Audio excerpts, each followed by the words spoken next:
சொல்லணுமே வந்தேன்.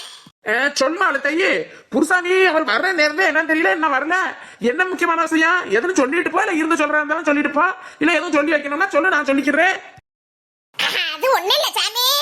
ஐயா குருசாமி ஐயா சொன்னாங்க, என்ன இருந்தாலும் கண்ணி சாமி நீங்க பொதுவுல பசங்க வச்சிருந்தாலும் வீட்டுல வைக்கணும் இல்ல தையா, அதுதான் முறை, அதுதான் நல்லது குடும்பத்துக்கு.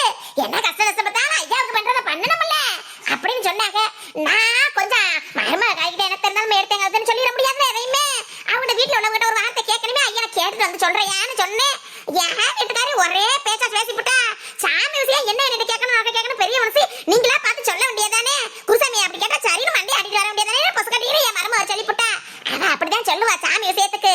இருந்தாலும் வீட்டுல கலந்தடிச்சு பேசிட்டு சொல்லுவோமேன்னு வந்தேன்.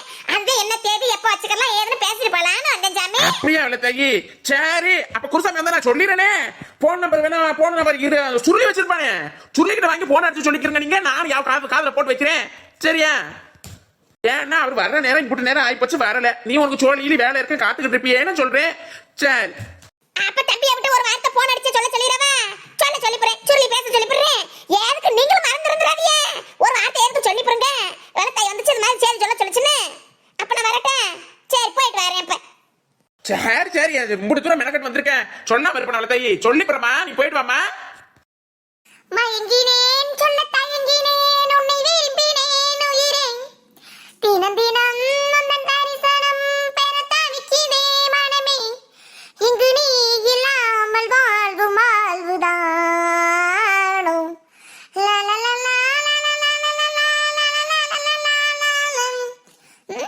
என்ன மீனா ஒரு மாதிரி சோர்ந்து போய் வர்றா? மீனா, ஏ மீனா இங்க வா. ஏண்டி மீனா செராக்ஸ் லைசன்ஸ் எடுக்கணும் சொன்னியே, அதை எடுத்தியா கொண்டியா? ஒண்ணு வாய திறக்காம இருக்கே. இவ முக்கியமா அனுப்பியே ஆவணும்னு சொல்லி நின்றே. அவளை வேற கூட்டிட்டு போனியா? அவ கரெக்டா நடந்து கூட்டிட்டு போனாளா? ஆமாக்கா போனக்கா, நெட்டோக்கா கடையில கரெக்டா தான் கூட்டிட்டு போனாங்க. இன்னைக்கு வந்து ஷடவுனாக்கா, பவர் கட்னால கடை திறக்கல, அதான். அப்புறம் அது என்னடி அப்புறம் கிப்பறம்னே? ஏன் அப்ப நெட்ட வழியா வரல? அவ எங்க? ஐயோ அக்கா அவங்க தான் வாங்கிட்டு போனாங்கன்னு சொன்னா திட்டுவாளோ? ஐயோ எதுக்கு வம்பு. அப்புறம் அப்புறம் நான் அதை சொல்லக்கா, ஷட்டவுனே அதனால நெட்டவழிக்கா அவங்க ஃப்ரெண்டு கிட்ட வாங்கி கொடுத்து அனுப்பிச்சிட்டாங்கக்கா, எடுத்து வந்து தர சொல்லி. அவங்க அவங்க எடுத்து கொண்டு வந்து தந்துருவாங்கக்கா, இல்ல நெட்டவழிக்கா கையில கூட கொடுத்துருவாங்க. அதான் அந்த வேலை முடிஞ்சதுக்கு அப்புறம் நெட்டவழிக்கா ஹஸ்பண்ட் ஃபோன் பண்ணாரா, அதோட அக்காவும் அறக்க பிறக்க நான் உங்களுக்கு கிளம்புற மீனான்னு சொல்லிட்டு போயிட்டாங்கக்கா. ஓ அப்படியா? சடவுனா இருக்கவும் பத்தியா, இதுக்குதான் நம்ம நெட்டவழி 4 பேரோட பழக்க வழக்கம் அப்படி பழகி வச்சிருப்பாடி. எந்த விஷயம் அர்ஜென்டா இருந்தாலும் உடனே வந்து அங்க போன போடுவா, அங்க ஆன வர சொல்லுவா, கையால் முதல்ல வச்சிருப்பேன். பத்தியா பத்தியா நம்ம சும்மாவே அவளை விளையாட்டு போனதுக்கு லாய்க்கல ஈக்கலன்னு சும்மா பேசுவேன், அதுலலாம் விவரமான குட்டிட்டேன். சரி சரி நெட்டவழி இதை கொடுத்துட்டீல, அதெல்லாம் நெட்டு குட்டி கரெக்டா கொண்டு தந்துருவேன், அனுப்பி போடலாம். நீ ஒன்றும் கவலைப்படாத, ஒன்றும் பயப்படாத. ஆமாக்கா நெட்டுக்கு அப்படிதான் கடை க்ளோஸ் ஆகிருந்ததா, உடனே போன் அடிச்சாங்க, போன் போட்டு கேட்டாங்க, என்னென்னமோ பண்ணாங்க. அப்புறம் தான் அவங்க ஃப்ரெண்ட்கிட்ட வாங்கி கொடுத்துட்டாங்கக்கா. சரிக்கா நான் ஒன்றும் பயப்படலக்கா. சரி சரி சரி, ஏன் அப்படியே உட்காந்தே இருக்கேன்? வந்து சாப்பிட இப்படி எல்லாம் போய் சாப்பிடு, சோறாக்கி வச்சிருக்கேன், போய் சாப்பிடு, போட்டு வந்து போட்டு தரவன். இல்லக்கா நெட்டுக்கா வர வழியில பேக்கரியில பப்ஸ் வாங்கி தந்தாங்க, அதை சாப்பிட்டதே எனக்கு வயிறு ஃபுல்லா இருக்குக்கா. கொஞ்சம் லேட்டா நான் சாப்பிட்டுக்கிறேக்கா. ஆமா எங்க குட்டி பையன் குட்டி பொண்ணு என்ன பண்றாங்கக்கா? சவுண்டே காணா, தூங்குறாங்களா இல்ல அத்தை பாத்துக்கிறாங்களாக்கா? சரி சரி முடி, அந்த நெட்டு குடிக்க போயிலே வரையிலே அங்கங்க அரிச்சு வாயில கடனில போட்டா தானே அவளுக்கு நிம்மதியா இருக்கும். தம்பி தானே இன்ன தரகி காலு கத்தான் செஞ்சுச்சுங்க, செஞ்சுட்டு பேசாம ரெண்டு தூங்குதுங்க. அப்பாடா சத்த உட்கார்ந்து இருந்துட்டு போமே மரத்தடி எஞ்சில் இப்படித்தான் வந்தேன். கிளவி பாத்துக்கிறோங்க, இந்த அப்படி படுத்து கிடந்துச்சு, அதெல்லாம் கொண்டா கூப்பிட முடி. சரிக்கா அப்ப நீ சாப்பிட்டியாக்கா? மாமா வந்தாங்களா விரதம் விட? வந்தார் உங்க மாமன் தானே வந்து வாய் 2 வாய் சோ சாமி கும்பிட்டுட்டு விரதம் விடுறதுக்கு 2 வாய் சோத்த வாயில அள்ளி வைக்கல. முதலாளி போன் பண்ணி போட்டாரு, முக்கியமா மூட வந்துருச்சு, வண்டி அனுப்பணும் ஒடியாடா சொல்லின்னு. அதோட அவக்கா 2 வாய் அள்ளி போட்டு போயிட்டாரு. இங்க பாரு மம்மினா, வந்தோம் அக்கா வீட்டுல இருக்கிறதுக்குலாம் அக்கா உன்னை ஒண்ணும் சொல்லல, எதுவும் சொல்லவும் மாட்டேன். என்ன கஷ்டப்பட்டாலும் நாங்க ஆக்குறது பொங்குறதுல நீ பிடித்திங்கிற, அப்படிதான் நீ தப்பா நினைச்சது கூடாது மீனா. நீ படிச்ச புள்ள, உன் வாழ்க்கையும் நல்லா இருக்கணும், படிச்சதுக்கு இப்படிதான் அக்கறையா இருக்கணும் சரியா? இங்க பாரு இங்க பாருடி, அக்கா என்ன வெடுக்கு கொழுது பேசுது அப்படி இப்படிலாம் நீ எதுவும் நினைக்கப்படாது. அக்கா என்ன சொன்னாலும் உன் வாழ்க்கைக்கு உன் நல்லதுக்கு தான் சொல்லுவேன். அங்க நின்று பேசணும் இங்க நின்று பேசணும், அவங்கள பார்த்தா இவங்கள பார்த்தோம்னு எந்த இதுவும் இருக்கக்கூடாதுமா. நீ படிச்ச படிப்புக்கு முதல்ல இப்போ ஒழுங்கான வேலைக்கு போகணும், அதுக்கப்புறம் உன் வாழ்க்கை தன்னால நல்லபடியா அமையும். அதுக்கப்புறம் உனக்கு இப்பெல்லாம் எந்த நினைப்பும் எங்கேயும் போக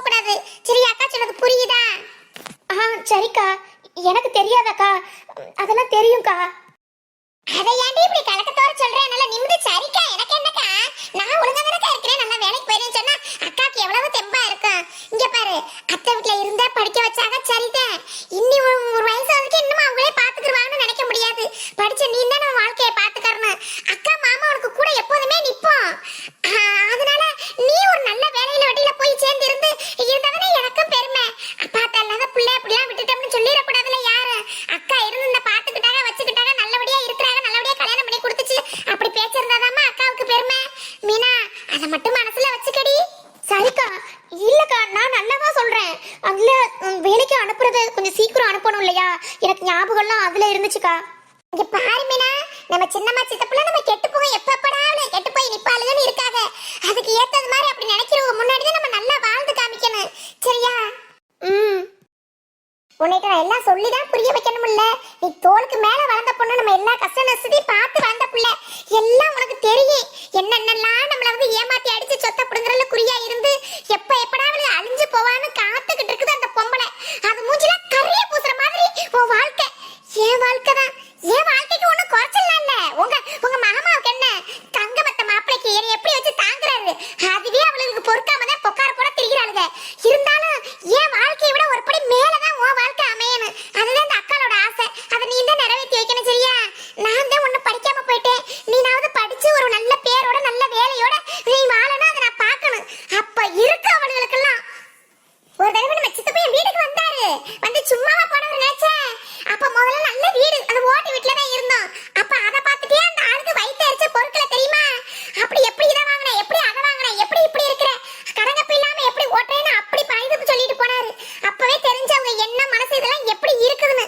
அதுக்கு ஏத்த மாதிரி நம்ம தாண்டி பொழைச்சுக்கிறோம். இங்க பாரு மீனா, அக்கா திரும்ப திரும்ப சொல்றேன். அங்க நின்றோம் அங்க பல்ல கட்டணும் இதெல்லாம் உன் மாமாவுக்கு சுத்தமா பிடிக்காது.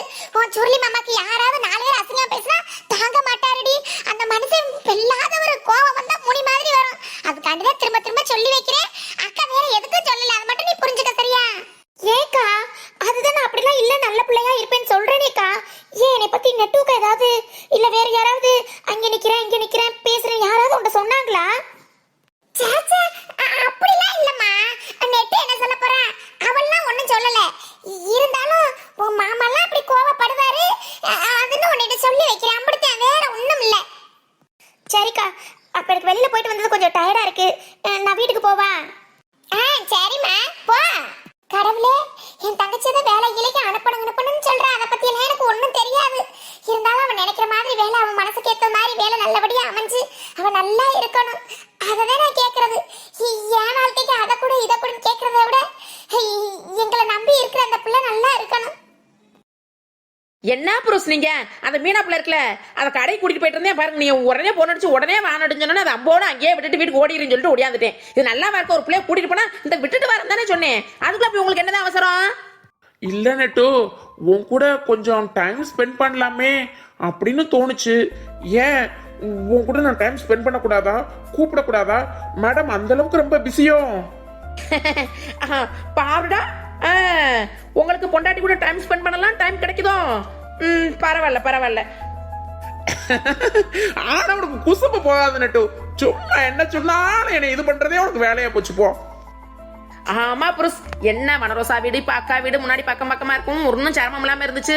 இப்ப வேற மாசமா இருக்கனா, அங்க லொக்கு அங்க போக முடியல இங்க போக முடியல, ஒரே தலைவலியா இருக்குது, டயர்ட் ஆகி போயிருது. சப்பா நம்ம வீட்டுக்குள்ளே பேசாம படுத்து எந்திரிச்சிடலாமோ அப்படிங்கிற மாதிரி இருக்கு. நல்லா இருக்கு இப்படி இயற்கை சூழல்ல வந்து உட்காந்துக்கிட்டு உங்க கூட கொஞ்சம் நேரம் காத்தாட பேசுறது மனசுக்கு எவ்வளவு இதமா இருக்கு தெரியுமா? இங்க பாரு நெட்டு, நான் சொல்றேன்னு தப்பா எடுத்துக்கிறாத. இங்க பாருடி ப்ளீஸ். அங்க ஒரேதான் அலையாது. இந்த மாதிரி நேரத்துல ரெஸ்ட் தேவைன்னு சொல்லுவாங்க. உடம்புக்கு ரெஸ்ட் கொடுமா முதல்ல. வீட்டுல இரு. உன்னையே தெரியுது அவங்களே வருவாங்கல்ல, நீ போகாட்டி அப்புறம் ஏன் நீ போயிட்டே இருக்கணும்? கொஞ்சம் புரிஞ்சுக்க. நீ போக கூடாது வைக்க கூடாது அவங்கள அப்படியெல்லாம் எதுவுமே சொல்ல மாட்டேன். நம்ம குழந்தைக்காக கொஞ்சம் உன்னைய மாத்திக்கவேன்.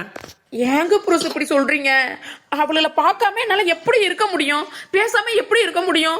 அதெல்லாம் நீங்க சொல்லாதீங்க. உடம்பை பாத்துக்கிருவேன். இது வாக்கிங் தானே, வாக்கிங் போற மாதிரி தானே இருக்கும்.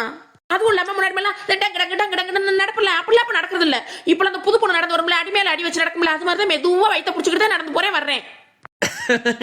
அப்ப உனக்கு என்னவா இருந்தாலும் இங்க போகணும். அப்புறம் ஏன் டயர்ட் ஆகுது கிடையாதுன்னு ஏன் சொல்ற? ஆமா புருஷ், அப்படி பழகிருச்சுல, என்ன பண்றது? ஆனா குழந்தை பிறந்தா அதுதான் எப்படி குழந்தைய வச்சுக்கிட்டு நான் அங்கிட்ட இங்கிட்ட சுத்திக்கிட்டு எப்படி மேனேஜ் பண்ண போறேன்னா ஒண்ணு எனக்கு புரியல. அப்புறம் நெட்டு, உடம்புக்குலாம் நல்லா இருக்கா? நல்லா சாப்பிடுறியா? எல்லாம் வாங்கி வந்து குடுக்குறேன். ஆனா நீ பகல்ல என்ன சாப்பிடுற இன்னும் புரியமா தெரிய மாட்டேங்குது. அம்மாவும் நீ எது கொடுத்தாலும் சாப்பிட மாட்டேங்கிற. ஃப்ரூட்ஸ் கட் பண்ணி கொடுத்தா அப்படியே வச்சு போடுறா, அதை பண்ணி கொடுத்தா வச்சிடுறான்னு அம்மா வேற உன் மேல கம்ப்ளைண்ட் பண்ணிக்கிட்டே இருக்காங்க. அம்மா கொடுக்கறத சாப்பிடுமா. அட போங்க புருஷ். ஐயோ உங்க அம்மா அடிக்கிற அந்த கொடுமையை பொறுக்க முடியாம தானே நான் ஓடி போறேன். பாரு அதனால தாங்க ஓடுறேன்.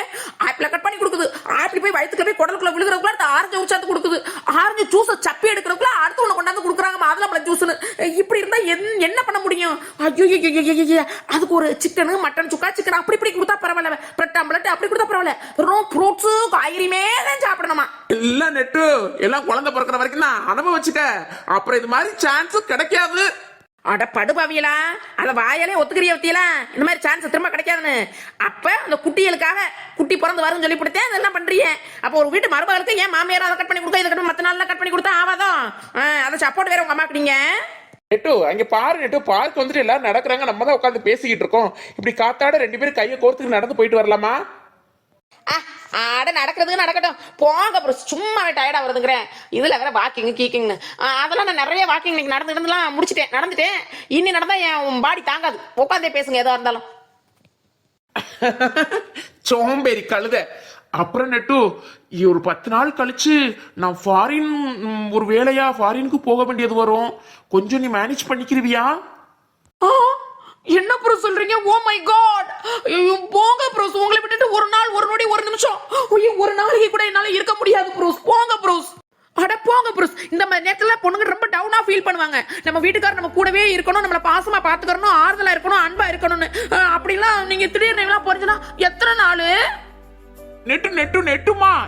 நெட்டுமா எனக்கு தெரியாதா அந்த மாதிரி நேரத்துல உன் கூடவே இருக்கணும், உன்னை பாத்துக்கிறணும் எல்லாம் தெரியுது. ஜஸ்ட் 1 month தான். அட கடவுளே படுபாவி மனுஷா, ஒரு மாசம் என்னை விட்டுட்டு போறத ஜஸ்ட் ஒரு மாசம் தான்ங்கிற. அப்ப உனக்கு ஊரெல்லாம் சுத்தணும், உலகம்லாம் சுத்தணும், அது என்னை விட்டுட்டு சுத்தணும்னு அப்படி ஆசையும்? ஐயோ, நம்ம ஒண்ணு நினைச்சு சொன்னா இவ ஒரு பக்கம். நெட்டு கன்ஃபார்ம் ஆகல நெட்டு, சொல்லி இருக்காங்க அவ்வளவுதான். நான் முடிஞ்ச அளவுக்கு சொல்லி பாக்குறேன், அதுக்கு மேல இருந்தா அதான் என் பொஞ்சாதி முழுகாம இருக்கிறேன். என்னால எங்கேயும் பாரி நீரிலாம் எங்கேயும் போக முடியாது, உள்ளே வேலையை உள்ளூருக்குள்ள கொடுங்க, இங்கேயே உட்காந்து பாக்குறேன்னு ஒழுங்கா அந்த ஓனர்ட்ட ஒழுங்கா சொல்லிவிட்டியாமா? ஓனர்ட்ட தானே, உள்ளூர்ல தானே, சொல்றேன் வேற வழி. புருஷனா புருஷன், குட் பாய்.